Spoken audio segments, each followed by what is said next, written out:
बिस्मिल्लाहिर्रहमानिर्रहीम। अस्सलाम वालेकुम। इमरान खान के सारी ज़िंदगी के पॉलिटिकल कैरियर में आज तक उन्होंने या उनकी जमात पीटीआई या उनके किसी रहनुमा ने इतनी ख़तरनाक ऐलान जंग वाली प्रेस कॉन्फ्रेंस नहीं की जो आज फवाद चौधरी ने कर दी है। फवाद चौधरी ने आज जो बातें की हैं ये पाकिस्तान की तारीख में कभी नहीं हुई। हकीकत टीवी ने आपको चंद अल्फाज कहे थे कि वो वक्त आने वाला है कि जो बातें अब रात के अंधेरे में भी लोग कहने से डरते थे वो अब दिन के उजाले में भी कहा करेंगे। आपको याद होगा हमने कई दफ़ा ट्वीट भी की इस पर और बातचीत भी की। अब जो सूरत हाल पैदा हुई है, आज फवाद चौधरी ने प्रेस कॉन्फ्रेंस की, आप जानते हैं कि कल सुप्रीम कोर्ट का तफसीली फैसला आया, उसमें रिकमेंड किया गया, सजेस्ट किया गया कि आपने फवाद चौधरी, आरिफ अलवी, इमरान खान और दीगर के खिलाफ गद्दारी का मुकदमा कायम करना है क्योंकि उन्होंने आइन तोड़ा है। उसमें एक जज की जानिब से ये रिकमेंडेशन की गई कि पार्लियामेंट इनके खिलाफ गद्दारी का मुकदमा कायम करे। फवाद चौधरी ने आज शुरुआत की, उसने कहा कि इस मुल्क की इस्टेब्लिशमेंट के मुंह को खून लग चुका है, यानी वो खून चाहते हैं, वो फसाद चाहते हैं, वो लड़ाई चाहते हैं। उन्होंने कहा मैं आज क्लियर बता देना चाहता हूँ, इस मुल्क के जजेस और जर्नैल अब बैठकर बंद कमरों में इस कौम की तकदीर का फैसला नहीं कर सकते। अब इनकलाब आ चुका है। हम आपको वार्न कर रहे हैं कि इनकलाब सर पर खड़ा है। आपने वोट के जरिए इनकलाब लाने देना है या फिर आपने श्रीलंका, ये अब आपने फैसला करना है।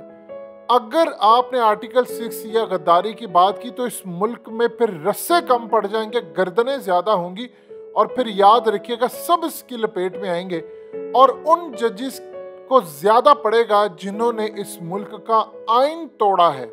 जुल्फकार अली भुट्टो से लेकर आज तक फिर आप सब इसकी लपेट में आएंगे। और आज हम क्लियरली बता देना चाहते हैं कि अब ना तो जजिस ना जर्नैल ये बैठकर अब इस मुल्क के अंधेरे कमरों में कोई फैसला नहीं कर सकते। अब कौम तैयार हो चुकी है और उससे बढ़कर उन्होंने जो बात की, उन्होंने कहा है कि हमने सील बंद साइफर भेजा था इनको, इन लोगों ने पढ़ा नहीं, लेकिन अब जब इमरान खान की 2 तिहाई अक्सरियत के साथ हुकूमत आएगी तो सबसे पहले आकर हम इसको उड़ा देंगे और ये जो फैसला हुआ है इसको हम आकर जो इख्तलाफी नोट है इसको फारिग करके हम फिर पार्लियामेंट को हुक्म देंगे कि पार्लियामेंट इसकी तहकीकात करेगी। यानी हुकूमत में आकर जो कहा जाता है कि तहकीकात नहीं, फलाना नहीं हुआ, अब हम तहकीकात करेंगे। और हकीकत टीवी ने आपको कल जो वीडियो बनाकर दी, अल्हम्दुलिल्लाह, अल्लाह का शुक्र है कि पाकिस्तान के अंदर हमने आपको जो खबर दी वो सबसे पहले मीडिया के बड़े बड़े आउटलेट से पहले आपको खबर दी थी। उस वक्त किसी को पता भी नहीं था। जो जॉन बोल्टन ने आकर ये बात की है और आपको समझ आ गई, उसने कहा कि हुकूमत गिरे, इस पर फवाद चौधरी ने बात की। उन्होंने कहा कि एक चीज अब आप ज़हन में रख लीजिएगा, अब ये जो काम होने जा रहा है इस पर हम चुप नहीं बैठेंगे, ये आप लोगों का काम के उठकर, उन्होंने कहा फिर हम ये भी बताएंगे कि फैसले कहाँ से होते हैं। देखिए, आज से पहले जो भी सूरत हाल थी, कभी ये बात नहीं हुई कि आप डायरेक्टली जर्नैल और जजेस को कहें कि फंदे कम पड़ जाएंगे, ठीक है, गर्दनें बहुत ज्यादा होंगी और फिर आप लोग भी उस जद में आएंगे। आप लोग हमें दीवार से लगाने की कोशिश ना करना। शीरी मिजारी ऑलरेडी कल कह चुकी हैं, आज भी उन्होंने कहा कि दीवार से लगाने की हमें कोशिश ना करना। देखिए, जुलाई का महीना गर्म होता है, ये सबको पता है। इस दफा मानसून पहले आ गई, लेकिन इतना सियासी दर्जा हरारत चला जाएगा ऊपर। असल में फवाद चौधरी ने साथ ये कहा, उन्होंने कहा कि अगर आपने इतने महीने लेट फैसला किया, आपका ज़मीर जागा नहीं है। वो सुप्रीम कोर्ट के जजेस के बारे में कह रहे थे कि आपका ज़मीर तब नहीं जागा, अब आपका ज़मीर जाग गया और आपने फैसला दिया। सिर्फ आपने इलेक्शन से पहले इसका फैसला देना था, आप 4-5 दिन बाद देते थे। उन्होंने कहा कि हमें सब पता है हो क्या रहा है, अब आप हमें चुप नहीं करा सकते। और असल में फवाद चौधरी ने ये बात जो कही है वो असल में इलेक्शन से पहले उन्होंने एस्टैब्लिशमेंट को धमकी दी है और साथ उन्होंने अदलिया को भी धमकी दी है। अब फवाद चौधरी ने धमकी इसलिए दी है कि आप गलती से भी, उन्होंने कहा कि धांधली ना कर लेना, वरना इनकलाब सर पर खड़ा है और अवाम सड़कों पर आने को तैयार है। जो श्रीलंका के अंदर इस वक्त सूरत हाल है, जो वहां पर ना फौज से कंट्रोल हो रहा है, ना सिक्योरिटी इदारों से हो रहा है, ना सियासतदानों से, ना मीडिया से, ना अवाम से, कुछ कंट्रोल नहीं हो रहा। आपने यहाँ पर धांधली करने की कोशिश की तो, और हम पर अगर आपने कहा जी ये गद्दारी है, इन्होंने आइन तोड़ा है, तो फिर आप भी जद में आएंगे। सारे जो फैसले करते हैं रात के अंधेरे कॉरिडोर के अंदर, अंधेरी रातों में, फिर रस्से कम पड़ जाएंगे, आप लोगों की भी गर्दनें बीच में आएंगी। यानी इतनी खतरनाक प्रेस कॉन्फ्रेंस आज से पहले किसी ने नहीं की। ये इसलिए कि वो कह रहे हैं कि अब जो प्लान है इमरान खान का कि इन्होंने करनी है धांधली। इमरान खान को बताया गया है कि अमेरिका ने आपको आने नहीं देना, डटकर धांधली करेंगे और हर किसी ना किसी मामले पर, यानी सबसे पहले जो बड़ी धांधली है वो ये है कि नौजवानों का वोट ट्रांसफर है, और जब नौजवान वहां पर जाएंगे, वोट उनका ना मिला, तो आप सोचिए इमरान खान को तो तैयार है पूरा मुल्क जाम करने के लिए। और इस दफा सूरत हाल ये है कि आज इस प्रेस कॉन्फ्रेंस से ताकतवर हलकों को पैगाम दे दिया गया है कि ये गलती ना करना, हम तैयार बैठे हुए हैं, हम सड़कों पर आने के लिए तैयार है, आवाम भी तैयार है, अगर आपने ये गलती की तो फिर सड़कें फिर हम हैं और हम आपके ऊपर आएंगे। यानी इस लेवल की वो धमकियां जो दे रहे हैं, उसका मकसद ये है कि आप धांधली ना हो सके। अगर धांधली हो जाए तो हम पहले इनको बता दें कि हमारी जुबान भी बड़ी है, और हम इस दफा बाकायदा नाम लेकर फिर बताएंगे कि असल में कौन कौन शामिल था और किससे ऑर्डर किया और कहाँ से आए। आप सोचिए कि इमरान खान इसको रेड लाइन समझ रहे हैं। उसकी वजह क्या? अमेरिका नहीं चाहता। देखिए इमरान खान जीत जाते हैं तो हमजा फारिग, शहबाज शरीफ भी फारिग, अमेरिका का प्लान भी फारिग। जाहिर सी बात है उसके बाद इमरान खान जो स्ट्रांग होकर निकलेंगे, तो तगड़े होकर निकलेंगे। ऐसा तो नहीं अगले इलेक्शन में आप धांधली करवा दे, तो इमरान खान तो नहीं छोड़ने वाले।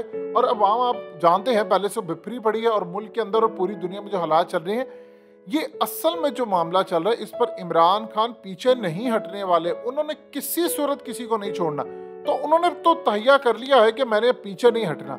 लिहाजा इस सूरत हाल में आज जो प्रेस कॉन्फ्रेंस हुई है, देखिए पहले होता यूँ था कि बाकायदा नाम ये ले लिए जाते थे, मुक्तदर हल्के, ताकतवर हल्के। आज फवाद चौधरी ने ओपनली कहा है कि जजिस और जर्नैल एक कमरे में बैठकर, जी आज हम अपने बच्चे मरवाने के लिए, उन्होंने ये अल्फाज अदा किए कि हम अपने बच्चे मरवाने के लिए अफगानिस्तान में भेज दें, कल को हम फैसला कर ले लीजिए हमने उनके खिलाफ जाना। उन्होंने कहा ये बैठकर आप लोग फैसला नहीं कर सकते।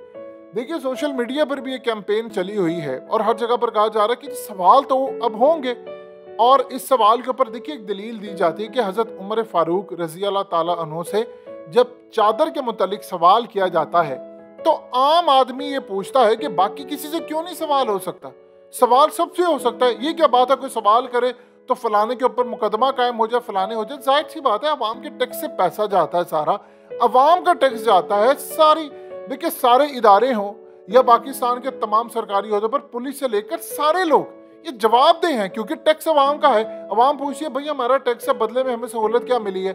आप ये देखिए टैक्स दें, उससे सिक्योरिटी पर हम सवाल होते हैं। उसके अलावा लोग कहते हैं सेहत पर हमें बताएं, हमारे गंदे पानी जो निकल कर गटरों का बाहर आ रहा है, हम आपको पैसा देते हैं और बदले में आपने हमें जवाब देना है कि आपने पैसा कहाँ पर लगाया।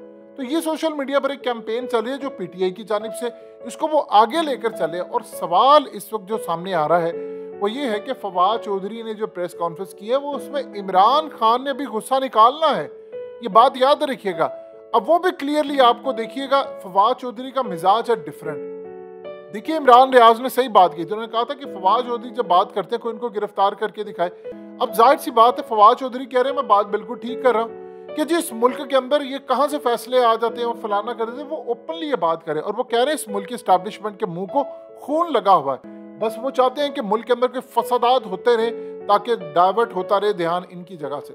लिहाजा ये आज की सबसे ज्यादा, और समझ लें इमरान खान के पॉलिटिकल कैरियर में उनकी पार्टी की अब तक की सबसे ज्यादा खतरनाक प्रेस कॉन्फ्रेंस थी, जिसमें उन्होंने ताकतवर इदारों को आखिरी वार्निंग दे दी है कि इसके बाद चीजें आपके हाथ में भी नहीं रहेंगी।